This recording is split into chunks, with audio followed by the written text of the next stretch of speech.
The Baron's mockery became a myth. An alien baron once handed over his immobile daughter as a cruel joke, but the man he mocked turned her into a legend, one whispered on the edge of the Orion expanse.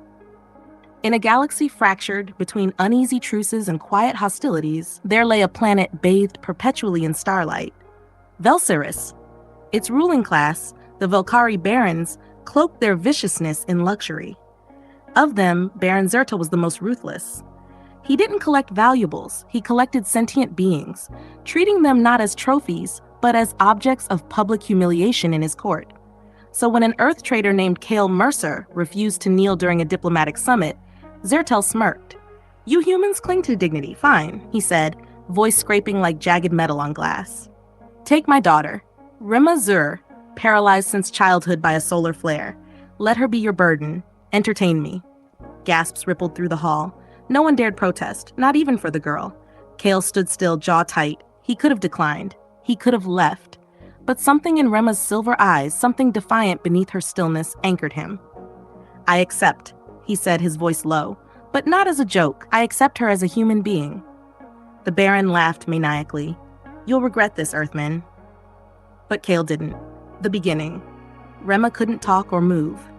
At first, she communicated through faint eye blinks and electric pulses connected to a neural interface, patched together by Nora, the AI onboard Kale's ship, the Sparrowfall.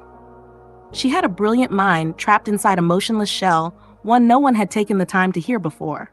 For days, they floated in uncomfortable silence. Kale spoke more to break the void than to connect. "I'm not here to nurse you," he muttered one evening, rubbing his temples as stars drifted past. "But I'll feed you, clean you.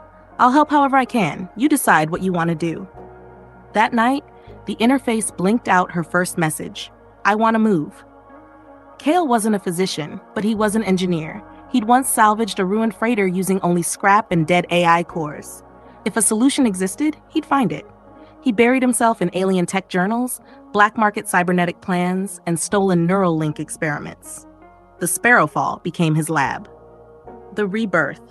He built a suit, lightweight, responsive to brain impulses. It took months. He soldered circuits, rewired failures, and started over again and again. Rema never wavered. Her determination burned brighter than his. Each failure was met with a single message: try again. Eventually, she spoke through a synthesizer. Her voice was sharp, sarcastic, and deeply intelligent.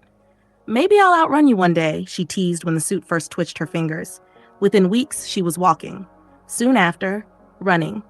But Rema wanted more than freedom of movement. She wanted purpose. The voice of a revolution. Isolated her whole life, she had studied everything: cultures, political systems, histories, and warfare. Her knowledge rivaled the galaxy's top strategists. She and Kale began broadcasting under a masked identity, the Phoenix of the Void.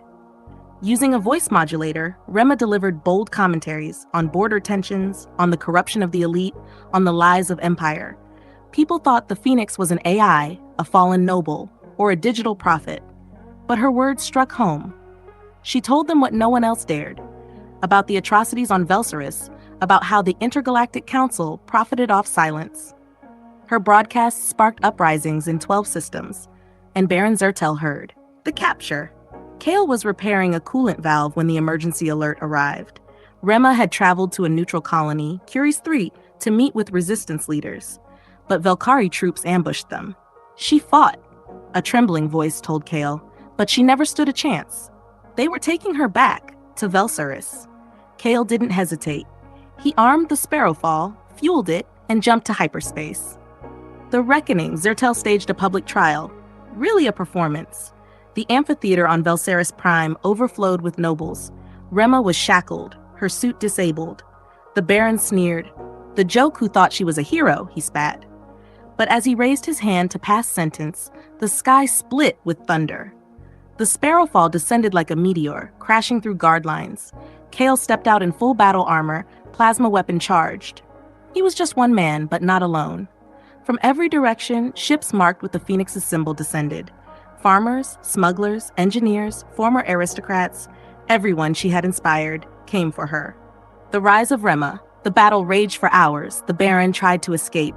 Kale found him within the collapsing palace. "She's nothing," the Baron snarled, bleeding.